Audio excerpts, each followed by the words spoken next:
ఉజ్జయిని మహాకాళి ఆలయంలో ఉప ఆలయంగా రాజమాతంగి అమ్మవారి ఆలయం ఉంది. సో ఈ ఆలయం ముందునే రంగం కార్యక్రమం నిర్వహిస్తారు. అలాగే ఏ రోజైతే భక్తులు బోనాలు సమర్పించడానికి ఇక్కడికి వస్తారో వాళ్ళంతా కూడా వాళ్ళతో పాటు తీసుకొచ్చిన శాఖను ఇక్కడే సమర్పిస్తారు.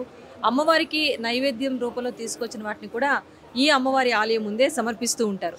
సో మొక్కుకొని చాలామంది అమ్మవారికి బోనాలు సమర్పించేందుకు వస్తారు. సో రాజమాతంగి అమ్మవారి సమక్షంలోనే బోనాల సమర్పణ కూడా జరుగుతుంది. సో మనం ఈ పీఠం చూస్తున్నాం కదా, దీనిపైనే ఇక్కడ జోగిని మాత ద్వారా పచ్చికుండ మీద బోర్లించి పచ్చికుండ పెట్టి దాని మీద జోగిని మాతను నిలబెట్టి రంగం కార్యక్రమం నిర్వహిస్తూ ఉంటారు. ఈ రంగం కార్యక్రమం తెలంగాణ సంస్కృతికి మరో పట్టెడద్దం లాంటిదని చెప్పాలి. ఎందుకంటే ఈ రంగం ద్వారా ఏదైతే అమ్మవారు జోగిని ద్వారా పలుకుతుందో అది జరుగుతుంది, భవిష్యవాణి రూపంలో అమ్మవారు చెప్పిందంతా జరుగుతుంది అనే ప్రగాఢమైన విశ్వాసం ఇక్కడి భక్తుల్లో అయితే ఉంటుంది. అందుకే తెలంగాణ సంస్కృతికి ప్రతిబింబంగా భావించే బోనాల పండుగ విశిష్టంగా చివరి రోజున రంగం కార్యక్రమం నిర్వహిస్తారు.